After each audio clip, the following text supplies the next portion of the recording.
Bonjour à tous, merci de nous retrouver sur Roue Libre pour un bilan des championnats du monde. Malheureusement, toujours pas de successeur à Laurent Brochard. Paul, on se retrouve aujourd'hui avec une petite once de tristesse quand même. Ouais, une once de tristesse, mais c'était une course magnifique. En vrai, que ce soit l'ambiance, le parcours et tout, on s'est régalé. On a vu des Français de très très haut niveau.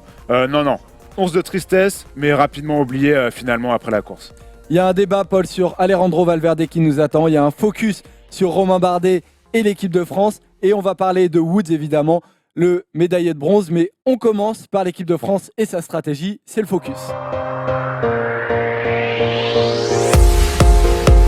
On y a cru jusqu'au bout. Romain Bardet, il a été battu à 1 ou 2 mètres par Alejandro Valverde. Un vélo, ouais. Un vélo, voilà. Alejandro Valverde qui a battu Romain Bardet, notre Français. Paul, la première question que j'ai envie de te poser, déjà avant ça, on va s'attarder très rapidement sur le top 10. Alejandro Valverde qui a donc battu Romain Bardet devant Michael Woods et Tom Dumoulin. Ils sont arrivés à 4. Gianni Moscon, l'Italien, qui a fini 5e tout seul. 2 hommes qu'on n'attendait pas forcément, Roman Kreuziger, Michael Valgren, le Tchèque et le Danois. Ils ont terminé devant nos 2 Français, Julian Alaphilippe, Thibaut Pinot et un ancien champion du monde, Rui Costa, qui a fini 10e.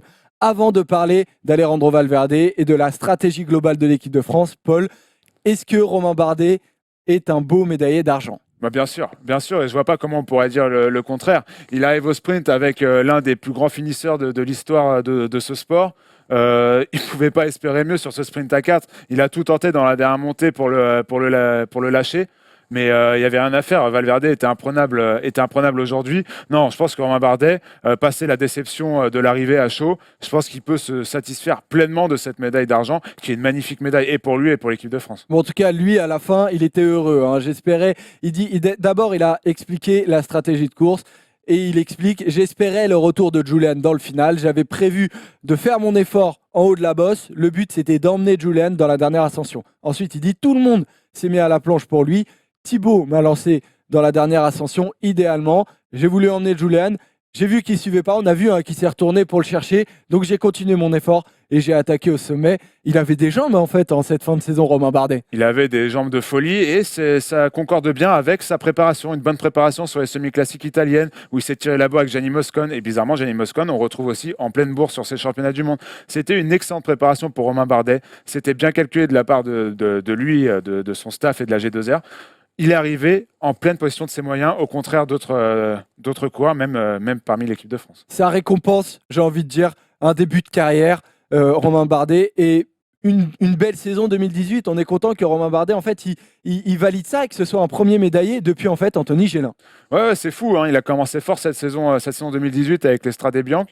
Et après, on a été... Mine de rien, il y a quand même ce petit gravier dans la chaussure qui est le Tour de France. On a été, ouais, bien sûr. On découvre mais... justement 6e du Tour de France. Voilà, c'est dans ces lignes 2e d'Estrade Bianche, 9e de la Flèche Wallonne, 3e de Liège-Bastogne-Liège, 3e du Dauphiné, 6e du Tour de France, du Tour de France apparemment.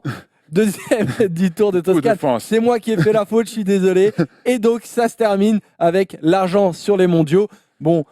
Romain Bardet 2018, c'est un grand cru quand même. Il faut, et c'était un tweetos qui disait ça, je sais plus qui, il faut qu'il sorte de cet objectif unique qui est le Tour de France. Il faut qu'il aille se faire plaisir sur le Giro, sur la Vuelta, sur des courses beaucoup moins cadenassées par la Sky et par une équipe qui a beaucoup plus de moyens que la sienne. Il faut qu'il aille se faire plaisir et il a le potentiel pour gagner un grand tour. Peut-être plus que n'importe quel autre coureur français. Donc, qu'il ne passe pas à côté de cette chance-là pendant qu'il a des jambes. Ça me fait plaisir de t'entendre dire ça, tu l'as pas toujours dit. De quoi ? Que Romain Bardet était le coureur français le plus à même de gagner un grand tour. Faut qu'il aille en Espagne, où il y a 30 km de contre-la-montre. Voilà.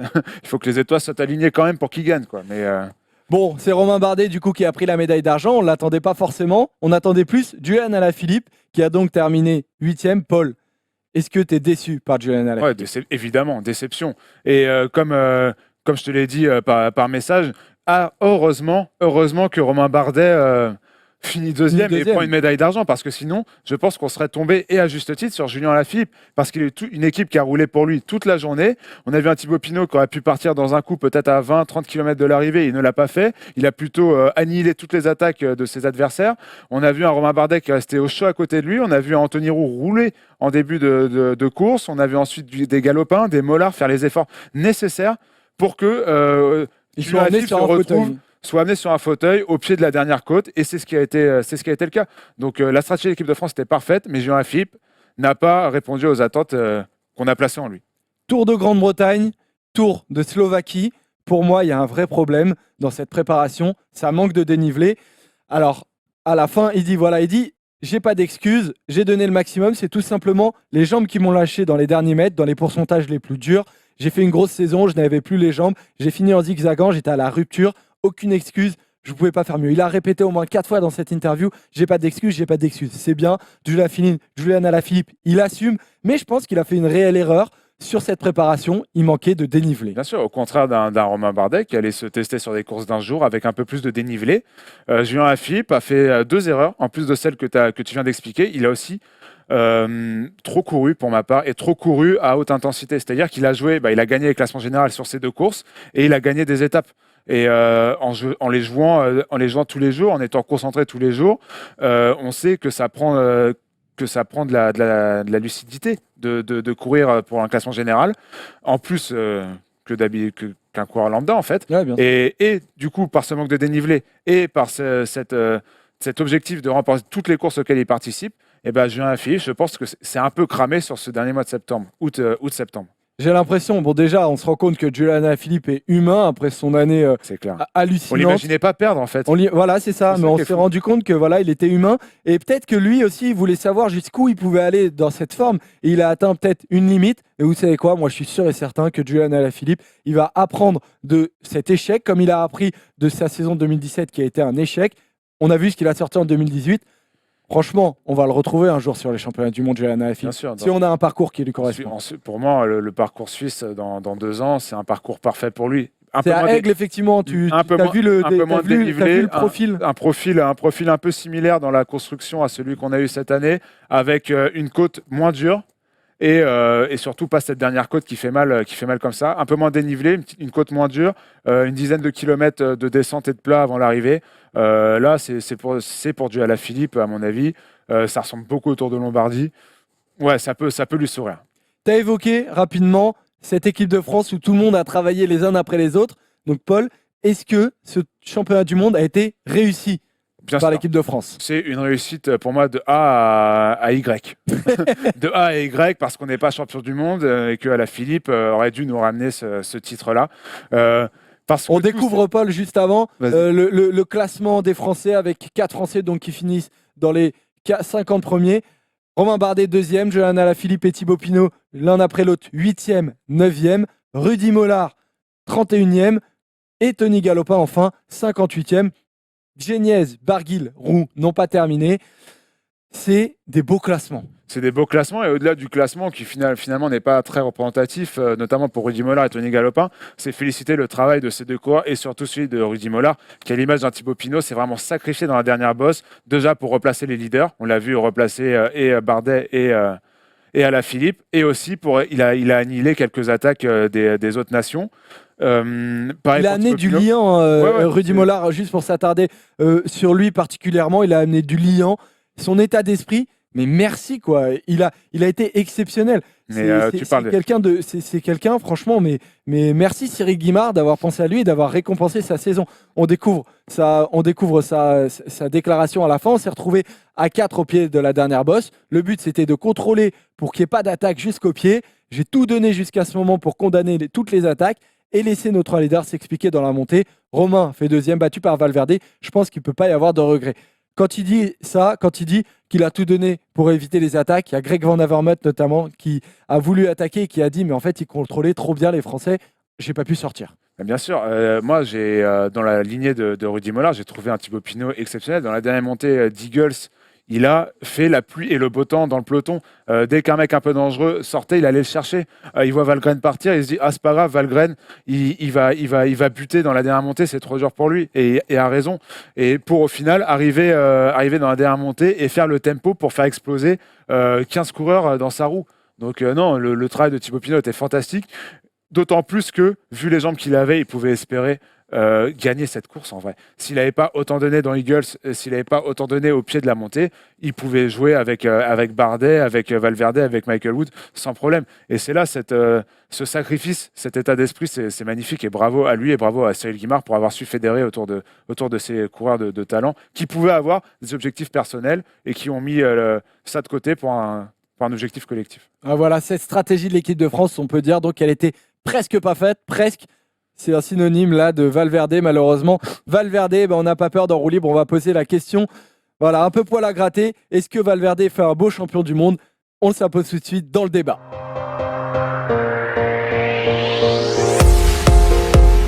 Alejandro Valverde est donc le champion du monde 2018. Paul, est-ce que Alejandro Valverde est un beau champion du monde? Je crois connaître ta réponse, vu comme tu étais vénère sur les réseaux sociaux. Mais pas du tout. Et encore sur les réseaux sociaux, je me suis contenu.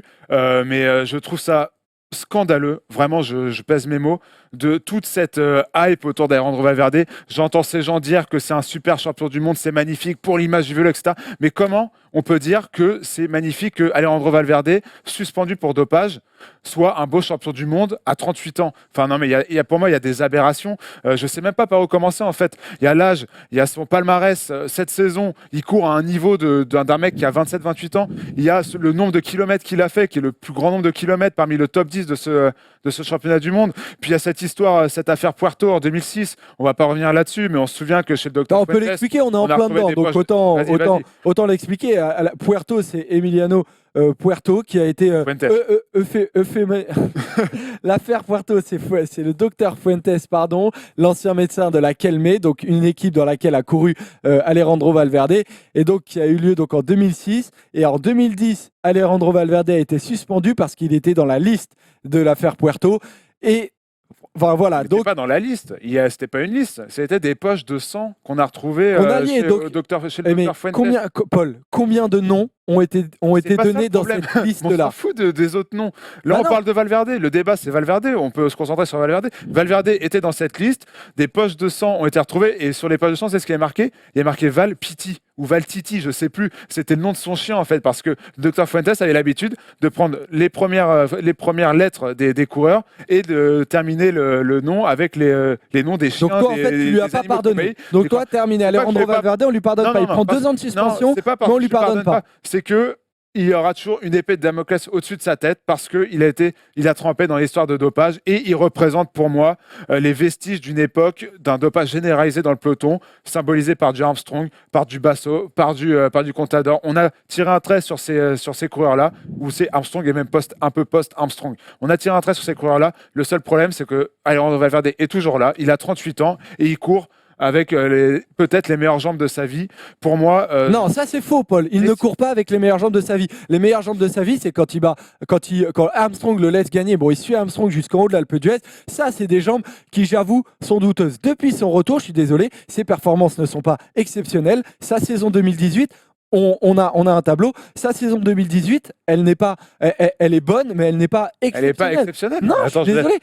Celle de Romain Bardet, elle n'est pas largement moins, elle n'est pas meilleure ou moins bonne. Elle est pareille. C'est un coureur qui est en forme. Vainqueur du Tour de Valence, 2 étapes. Enfin, mais Jeff, on parle pas d'un petit cadet. On parle du champion du monde. Vainqueur du Tour de Valence, 2 étapes. Vainqueur du Tour de Communauté de Valence, à chaque fois j'oublie. Vainqueur du Tour d'Abu Dhabi, 1 étape. Vainqueur de la Route d'Occitanie, 1 étape. Vainqueur du Tour de Catalogne, 2 étapes. Le Tour de Catalogne, il a marché sur la concurrence sur le Tour de Catalogne, c'était affligeant. Et surtout, 5e de la Vuelta à 38 ans en gagnant 2 étapes. En explosant, il explose l'avant-dernier jour. En jouant le classement général à 38 ans. C'est pas une saison fantastique, c'est une excellente saison.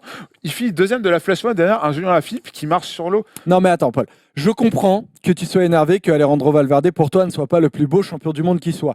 Mais je trouve que sur le dopage, globalement, sur tout ce que j'ai lu et sur ce que je t'entends dire, je trouve qu'on n'est pas cohérent parce qu'on est trop dur avec Alejandro Valverde. On adule par exemple à Alberto Contador qui aurait dû être condamné dans cette affaire-là, selon moi. On l'adule. Voilà, il est magnifique et pour moi, en fait, on ne peut pas être dur mais pas cohérent. Il faut être dur et cohérent. Et je suis désolé, mais Alberto Contador, il a baigné là-dedans, il a des liens avec le dopage qui sont beaucoup plus flous qu'Alejandro Valverde. Je suis d'accord avec toi. Et on l'adule. Moi, je ne suis pas d'accord. Moi, je pense qu'il faut faire table rase de cette période, et on en parlait. Il faut oublier cette période pour moi jusqu'à Contador, entre les années 90 jusqu'au règne de Contador, le duel Contador-Rasmussen. Parce que ça, c'est une période noire pour le dopage dans un peloton où le dopage était vraiment généralisé. Je t'ai cité Basso tout à l'heure, je t'ai cité Armstrong. Il y en a évidemment d'autres, on va pas tous les faire. Les gens les connaissent et nous, on les connaît. Mais là, on est dans un cyclisme. J'ai l'impression qu'on est dans un renouveau. Et peut-être que je suis comment on appelle utopique ou... Voilà, peut-être que je suis utopiste, mais pour moi, voir et une Team Sky et un Alejandro Valverde courir à côté de cette utopie que j'ai, de ces nouveaux leaders à taille humaine et tu vois, d'un Dumoulin, même d'un Yates, et pourtant Yates, je sais que son passé n'est pas clair non plus, qui ont des performances qui pour moi se rapprochent plus d'un être humain, et ben voir Alejandro Valverde, moi ça me gêne et je trouve ça mais t'as pas normal. Que c'est mais limite on est en train de dire sur les réseaux sociaux, limite on est en train de dire ah ouais, au vu de ce qu'il a connu par le passé, c'est beau, c'est une belle relance pour Valverde, mais attendez les gars, encore heureux qu'il soit gentil avec les médias, encore heureux qu'il s'arrête pour signer des autographes. Le mec, c'est un repenti qui a été suspendu 2 ans et qui a été suspendu 2 ans en 2010. C'est-à-dire que on a trouvé les poches de sang en 2006 et pendant 4 ans, la justice espagnole a fait traîner l'affaire Puerto. Et tu l'as dit, il n'y a pas que lui, il y a aussi des joueurs du Real Madrid, il y a aussi Rafael Nadal. Ça, c'est des choses dont on ne dit pas aussi souvent dans d'autres sports. Et le tribunal espagnol, la justice espagnole a été scandaleuse dans cette affaire. Bon, il y a 2 choses moi que je veux vraiment pointer dans ce que tu dis. Bon, déjà la déclaration d'Alberto Contador à l'arrivée. Tu vois, du coup je les confonds à force d'en parler. D'Alejandro Valverde à l'arrivée, il dit c'est la plus grande victoire de ma carrière. J'ai décroché beaucoup de médailles aux mondiaux, mais aucune en or. J'ai réussi aujourd'hui. Je savais que je ne pouvais pas échouer. C'était un sprint très long. Ils m'ont laissé la responsabilité. J'ai su le faire. Cette victoire, c'est celle de toute la sélection espagnole, de tous les gens qui m'aiment. Il court depuis très longtemps, Alejandro Valverde. Après la médaille d'or sur les mondiaux, il en a eu énormément des médailles. Il en a eu 6 plus celle qu'il vient d'avoir, 7, je crois. Ça dépend comment on les compte, du coup, par rapport à sa suspension. Mais Alejandro Valverde sur les mondiaux, c'est 1, 2, 3, 4, 5, 6, 7 médailles. Et 10 top 10. Voilà, donc 10 top 10, effectivement, c'est quand même quelque chose d'assez exceptionnel. Il a toujours aimé cette course, il en a toujours fait un objectif. Déjà, il y a une espèce de course et de chasse à un objectif précis que moi j'aime beaucoup. C'est, voilà, il a jamais lâché. Ce mec-là, il s'accroche et moi j'aime bien. Alors évidemment, avant les résultats, avant sa suspension, on peut les virer, mais après, Valkenburg, Florence, Pontevedra, Innsbruck, je suis désolé, je les trouve beaux ces résultats. Bah, ils sont beaux, ouais, mais au-delà du fait qu'ils sont beaux, parce que c'est des beaux résultats, une 3e place au championnat du monde, c'est un beau résultat, ils sont soumis à conditions, à interrogation. Il a été condamné pour dopage. Est-ce qu'il a arrêté de se doper après?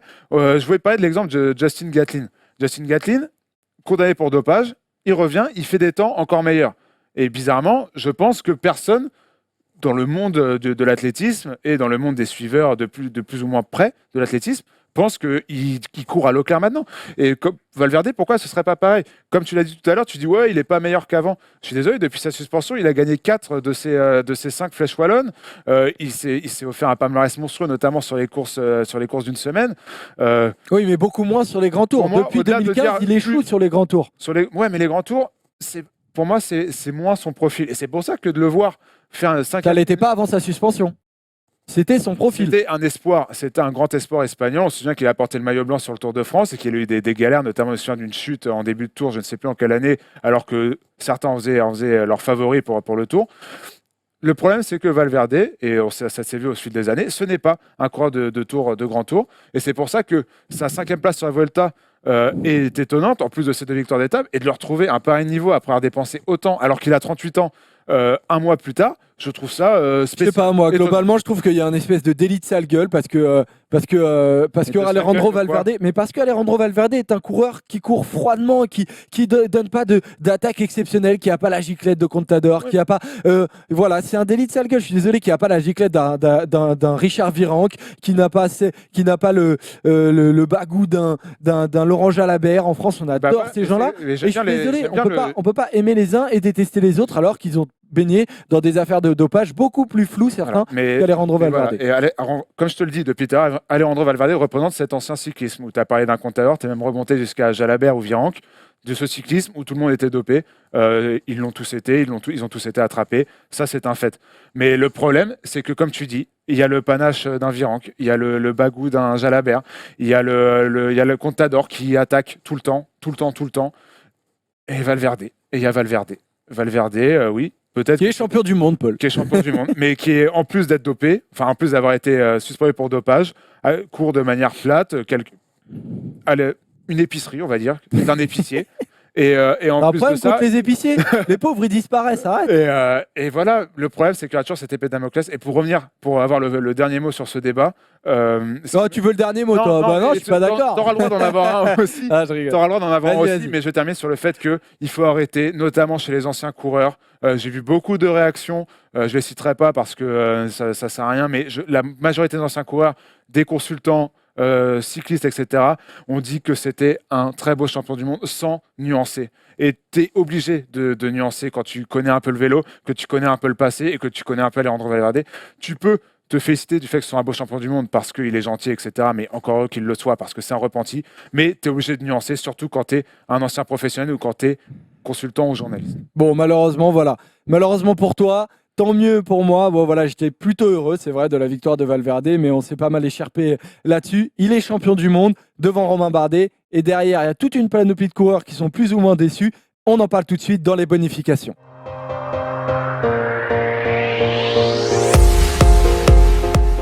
On va donc terminer cette émission sur les bonifications. Donc, Alejandro Valverde en or, Romain Bardet en argent, Michael Woods en bronze. Paul, quel est ton top, quel est ton flop? Je ne sais pas ce que vous lui avez fait, mais moi, je le connais, son flop, et je crois qu'il était plutôt vénère, encore. Ouais, j'ai le mauvais rôle dans cette émission, mais ouais, je vais parler à des coureurs qui ont déçu, et je vais appuyer sur les Simon Yates, et plus globalement, les frères Yates, et plus globalement, cette équipe de Grande-Bretagne qui avait pour moi les armes pour être des vrais outsiders, des vrais poils à gratter sur cette compétition et qu'on n'a pas vu du tout.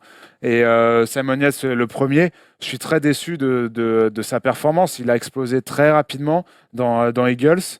Il sort d'une Vuelta où on a vu que sur ce genre de parcours, il était très bon. Du dénivelé, du punch. C'est un grimpeur avec un petit physique. C'est tout ce qu'il aime normalement.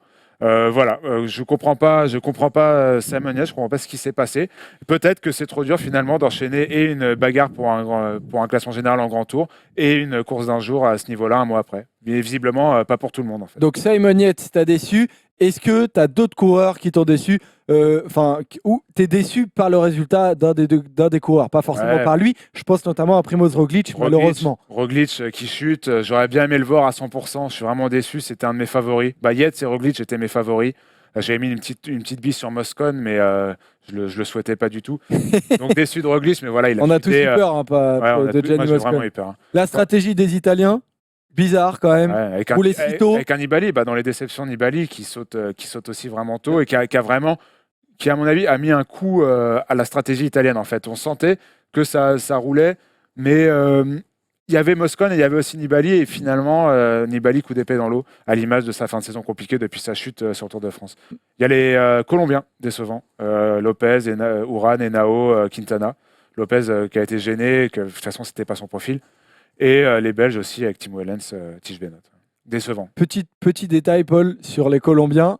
Il y a, franchement, les championnats du monde, c'est très, très européen parce qu'à part Cadel Evans, qui il y a 10 ans a gagné les championnats du monde, c'est totalement européen. Il y avait eu Lance Armstrong. Bon, on garde pas. Armstrong, on garde pas. Si, Armstrong, on peut garder son titre. C'est bien avant toutes ces histoires. C'est encore en 93 ou en 92 qu'il gagne. C'est toujours la même chose. Est-ce qu'il était déjà dopé ou pas? C'était avant. Il s'est fait choper après. D'accord. Mais pareil, il y a l'interrogation.